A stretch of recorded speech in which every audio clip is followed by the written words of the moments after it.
Good morning प्यारे बच्चों। आज हम इस वीडियो के माध्यम से संस्कृत छंद प्रकरण को पढ़ेंगे। प्यारे बच्चों, संस्कृत भाषा में छंदों को दो भागों में बांटा गया है। उसमें सबसे पहले वैदिक छंदों को रखा गया है, उसके बाद लौकिक छंदों को रखा गया है। तो आज हमें वैदिक छंदों पर ही चर्चा करेंगे।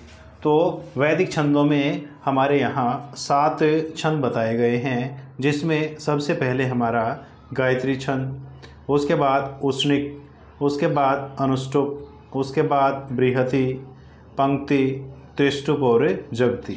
ये हमारे 7 वैदिक छंद बताए गए हैं। तो प्यारे बच्चों, गायत्री छंद जो है इसमें हमारे 24 अक्षर होते हैं।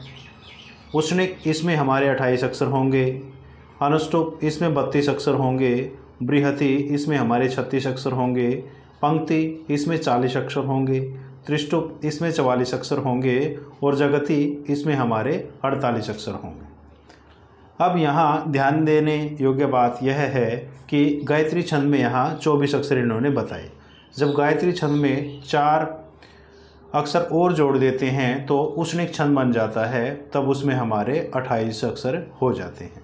जब 28 में 4 अक्षर और जोड़ देते हैं तब अनुष्टुप छंद का निर्माण होता है, जिसमें हमारे 32 अक्षर होते हैं। जब हमें 32 अक्षरों में 4 अक्षर और जोड़ते हैं तब बृहति छंद का निर्माण होता है, जिसमें हमारे 36 अक्षर होते हैं। अब 36 में यदि हम 4 और जोड़ दें तब पंक्ति छंद का निर्माण होता है, जिसमें हमारे 40 अक्षर होंगे। अब 40 में यदि हम 4 और जोड़ दें तो त्रिष्टुप छंद बनता है, जिसमें हमारे 44 अक्षर बनते हैं। अब 44 में 4 और जोड़ें तब हमारा जगति छंद बनता है, जिसमें हमारे 48 अक्षर होते हैं। तो प्यारे बच्चों, NCERT द्वारा निर्धारित कक्षा 11 और कक्षा 12 की संस्कृत पाठ्यपुस्तक शाश्वती भाग 1 और शाश्वती भाग 2 में वैदिक छंदों में से ही कुछ छंदों को लिया गया है। अब जिन छंदों को लिया गया है उनमें सबसे पहले हमारा गायत्री छंद है, उसके बाद हमारा अनुष्टुप छंद है, उसके बाद हमारा त्रिष्टुप छंद है। तो प्यारे बच्चों, आज हम इस वीडियो के माध्यम से इन 3 छंदों पर ही चर्चा करेंगे। तो आइए अब सबसे पहले हमें गायत्री छंद को देखते हैं। गायत्री छंद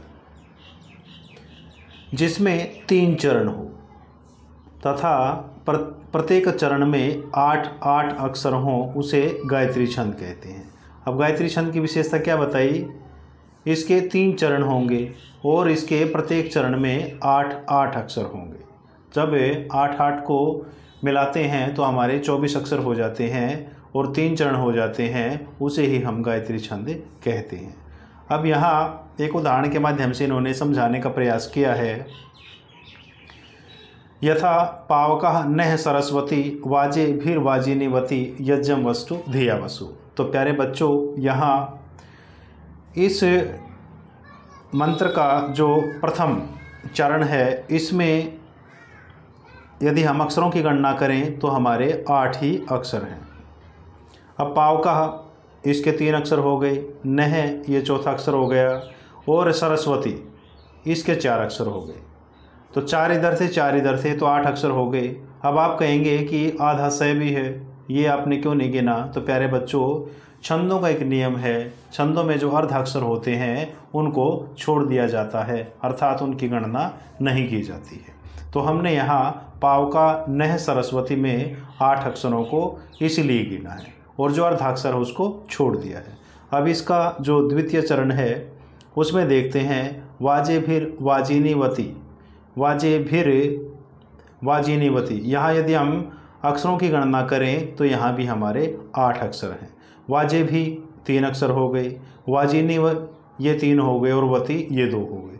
3 और 3 6 और 2 8, तो यहाँ भी हमारे 8 अक्षर हो गए। यज्ञम वस्तु धिया वसु, यज्ञम वस्तु धिया वसु, हमारे यहाँ भी 8 अक्षर हैं। यज्ञम ये 2 अक्षर, वस्तु यहाँ भी 2, धिया ये भी 2 और वसु ये भी 2। तो इन सब को जब मिलाते हैं तो हमारे 8 अक्षर बनते हैं। तो प्यारे बच्चों, इस मंत्र में पाव का नह सरस्वती वाजे फिर वाजिनीवती यज्ञम वस्तु धिया वसु। प्रत्येक चरण में 8 अक्षर हैं और 3 चरण हैं, इसलिए यहाँ हमारा कौन सा गायत्री छंद बनता है। तो गायत्री छंद में बताया कि गायत्री छंद में 3 चरण होंगे और इसके प्रत्येक चरण में 8 अक्षर होंगे। जब 8 अक्षरों को हमें जोड़ते हैं तब 24 अक्षर बनते हैं। तो यहाँ इन 3 चरणों को यदि जोड़ें तो हमारे 24 अक्षर ही बनते हैं। तो ये था हमारा गायत्री छंद। तो आइए अब उसके बाद अनुष्टुप छंद को देखते हैं। अनुष्टुप छंद जिसमें 4 चरण हों वह उसके प्रत्येक चरण में 8 अक्षर हों, उसे हमें अनुष्टुप छंद कहते हैं। तो प्यारे बच्चों, यहाँ बताया कि अनुष्टुप छंद में 4 चरण होंगे और इसके प्रत्येक चरण में 8 अक्षर होंगे।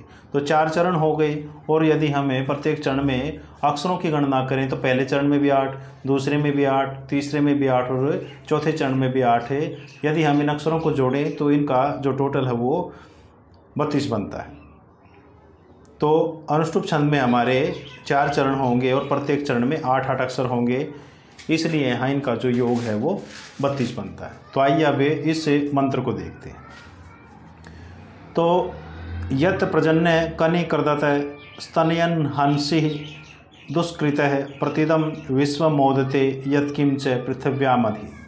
तो प्यारे बच्चों, यहाँ यत प्रजन्य 4 अक्षर हो गए, कनि ये 2 हो गए और कृद तय छोड़ देना है क्योंकि ये आधा अक्षर है। तो इस पहले चरण में हमारे 8 अक्षर हो गए।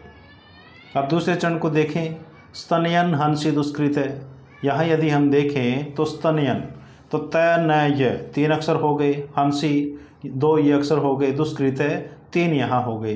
तो सबको मिलाएंगे तो यहाँ भी हमारे 8 अक्षर बनते हैं।